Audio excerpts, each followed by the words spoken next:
So one of the questions in front of the jury is, was Karen Reed intoxicated when she operated her vehicle, when the state alleges she hit John O'Keefe?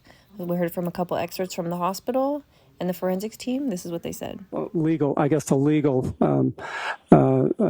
aspects of alcohol testing, because alcohol,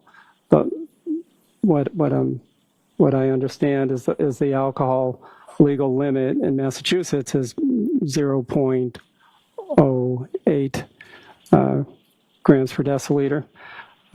We don't make any conversions in a hospital. We're not in that business. Are you aware of a process by which you can sort of then mathematically convert from milligrams per deciliter to a gram? I am aware of that. Doctor, with reference to those records in the page that I've opened up to, do you see a record in regard to a lab results for alcohol testing with regard to Ms. Reed? Yes. And what is it reported as, sir? It is reported at 93 milligrams per deciliter. And is that, as far as milligrams per deciliter, is that a relatively standard way of reporting an alcohol result? Yes, it is in our hospital system. So as far as those different conversion factors that you're using, this is essentially a mathematical calculation, is that right? Yes.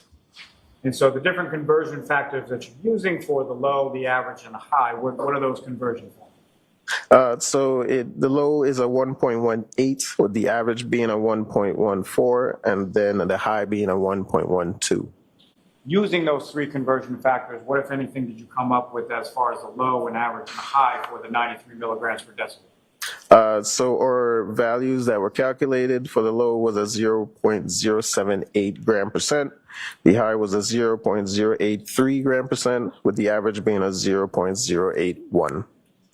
So there you have it. Her blood alcohol level averaged out to be 0.081, 9 a.m. the next morning. So what are your thoughts? Leave them in the comments.